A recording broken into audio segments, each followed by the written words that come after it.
आकाशवाणी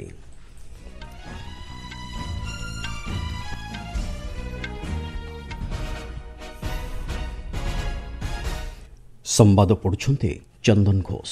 मुख्य संवाद। मंगोलिया राष्ट्रपति आज नुआदिल्ली ठारे प्रधानमंत्री सहित मिलित भावे द्विपक्षीय संपर्कर करिवे समीक्षा।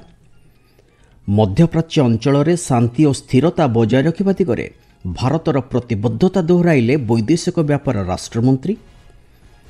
इजिप्टर शार्म एल शेख शांति सम्मेलन में भारत को एक महान देश एवं प्रधानमंत्री को एक उत्तम बंधु रूपे अभिहित करिसेंति अमेरिका राष्ट्रपति। नुआदिल्ली ठारे चलिथिबा द्वितीय टेस्ट मैच रे वेस्टइंडीज विपक्ष विजय लगी भारत को आवश्यक आउ 58 रन एवं आईसीसी महिला दिनिकिया क्रिकेट वर्ल्ड कप रो गतकालीर मैच रे बांग्लादेश को 3 विकेट रे परास्त कला दक्षिण आफ्रिका। मंगोलिया राष्ट्रपति खुरेनसुख उखाना आज प्रधानमंत्री नरेंद्र मोदी सहित द्विपक्षीय आलोचना करिवे। उभय नेता भारत और मंगोलिया मध्य विभिन्न क्षेत्र में जारी रहिथिबा द्विपक्षीय संपर्कर समीक्षा करिवे। एही अवसर में दुई देश मध्य केतक बुझामणापत्र स्वाक्षरित होबार कार्यसूची रहिछि। मंगोलिया राष्ट्रपति आज संध्यारे राष्ट्रपति भवन ठारे राष्ट्रपति द्रौपदी मुर्मू को मध्य भेटिबे। श्रीमती मुर्मू मंगोलिया राष्ट्रपति सम्मानार्थे आज एक नैश्यभोजीर आयोजन करिसेंति।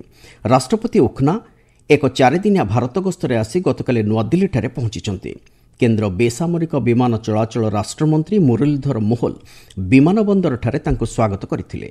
मंगोलिया राष्ट्रपति सहित सेठाकर कैबिनेट मंत्री, सांसद, वरिष्ठ अधिकारी, व्यावसायिक नेतृवृंद तथा सांस्कृतिक प्रतिनिधि माने भारत गस्तरे आछन्ते।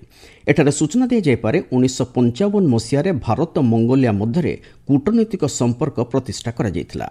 गत 2 दशंधि धरि दुई देश मध्य प्रतिरक्षा और सुरक्षा, संसदीय व्यापार, शक्ति, खनिज पदार्थ, सूचना और प्रजुक्ति विद्या, शिक्षा, स्वास्थ्य, संस्कृति सहयोग भली विभिन्न क्षेत्र में भागीदारी जारी रही।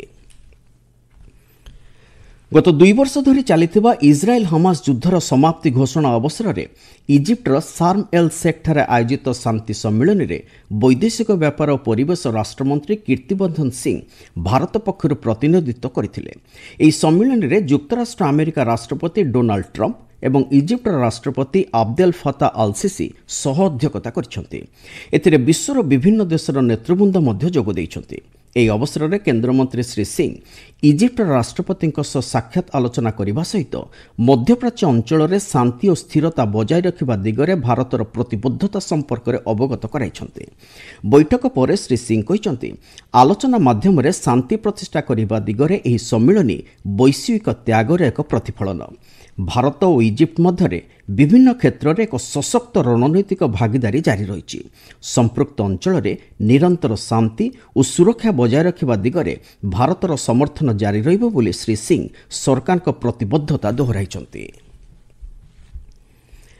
इजिप्टर शार्म एल शेख सम्मेलन में गतकाली निजर वक्तव्य रखी अमेरिका राष्ट्रपति डोनाल्ड ट्रंप भारत को प्रशंसा करने सहित प्रधानमंत्री नरेंद्र मोदी को एक उत्तम बंधु रूपे अभिहित करिसेंति।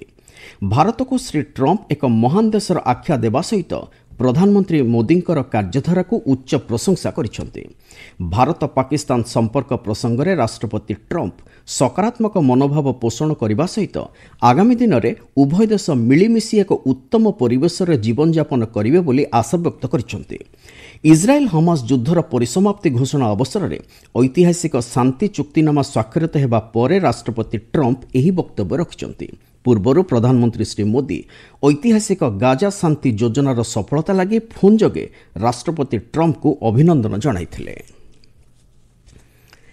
केंद्र परिवेश, जंगल और जलवायु परिवर्तन मंत्री भूपेंद्र यादव ब्रासिलिया ठारे अनुष्ठित प्राक कोफ 30 मंत्रिस्तरीय राउंड टेबुल बैठक में जोग दैछन्ति। प्यारिस चुक्तिनामार 1 दशंधि पूर्ति होइथिबारु साधारण जनता और समग्र विश्वर कल्याण लगी एक सामूहिक प्रयास दिगरे कोप 30 प्रतिबद्धता उपरे श्री यादव एही अवसर में गुरुत्व आरोप करिसेंति।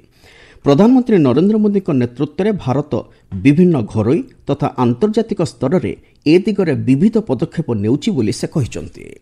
आपण माने संवाद सुनुचंती आकाशवाणी। प्रधानमंत्री नरेंद्र मोदी द्वारा घोषणा करा जायथिबा वस्तु और सेवाकर जीएसटी बचत उत्सव गत मास 22 तारिखରୁ देशव्यापी कार्यकारी କରାଯାଇଛି। ଏହାଦ୍ୱାରା ସମାଜର ବିଭିନ୍ନ ବର୍ଗର ଲୋକେ ଉପକୃତ ହେଉଛନ୍ତି। ଜିଏସ୍ଟି ସଂସ୍କାର ମାଧ୍ୟମରେ ମିଜୋରାମର ବିଭିନ୍ନ ଶିଳ୍ପାନୁଷ୍ଠାନକୁ କିଭଳି ସଶକ୍ତ କରାଯାଇପାରିବ ସେ ସମ୍ପର୍କରେ ଏକ ରିପୋର୍ଟ। नूतन जीएसटी संस्कार माध्यम मिजोरामर कृषि हस्तशिल्प और पर्यटन क्षेत्र को प्रमुख प्रोत्साहन मिल पारि।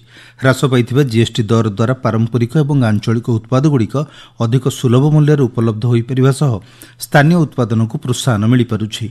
स्थानीय अदा हलदी लंका बाउंश तथा फल जातीय द्रव्य उपर जीएसटी हार को 18% रु 5% को ह्रास कर उत्पादगुड़िक स्थानीय बजार में कम दर उपलब्ध हो पारुछि। याद्वारा उभय क्रेता और विक्रेता लाभवान हो पारुछन्ति। एथिसहित राति पिछा 7,500 टंका पर्यंत होटेल दर उपर जीएसटी एणिकी 5% लागू होउथिबारु सुलभ मूल्य जनसाधारण को होटेल मिल पारुछि।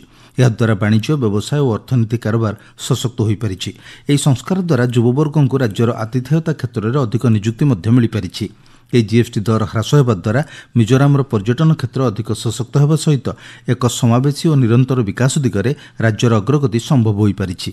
आकाशवाणी संवाद विभाग पाई मु सत्यव्रत बेहुरा।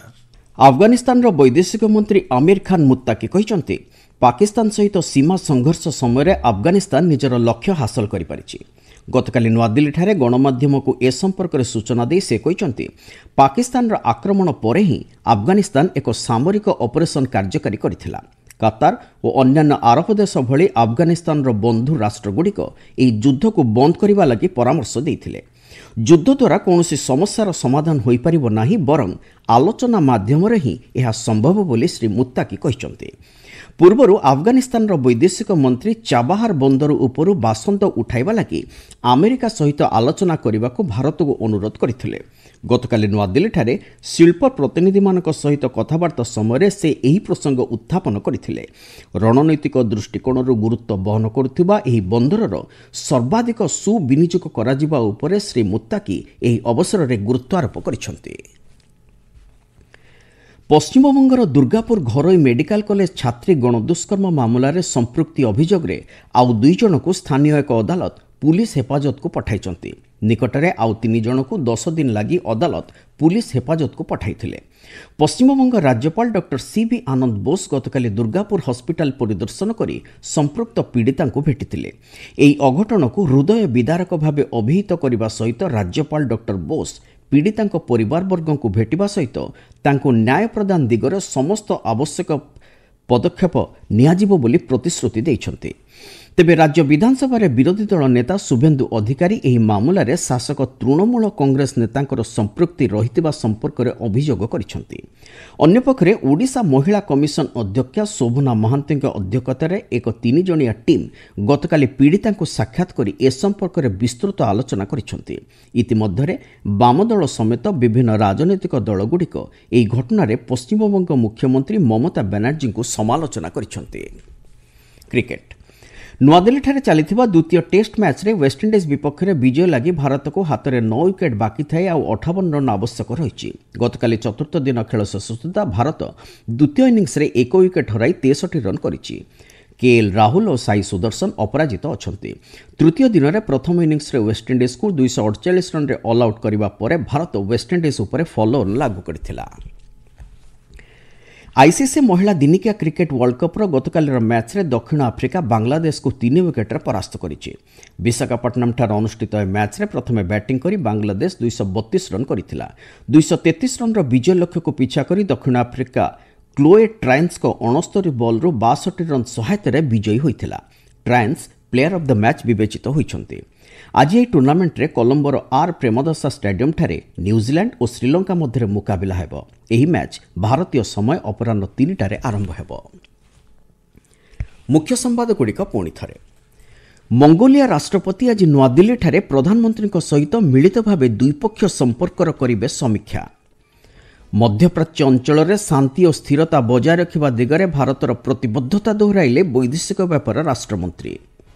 इजिप्टर शार्म एल शेख शांति सम्मिलन में भारत को एक महान देश एवं प्रधानमंत्री को एक उत्तम बंधु रूपे अभिहित करिसेंति अमेरिका राष्ट्रपति एवं नुआदिल्ली रे चलिथिबा द्वितीय टेस्ट मैच रे वेस्टइंडिज विपक्ष में विजय लगी भारत को आवश्यक 58 रन।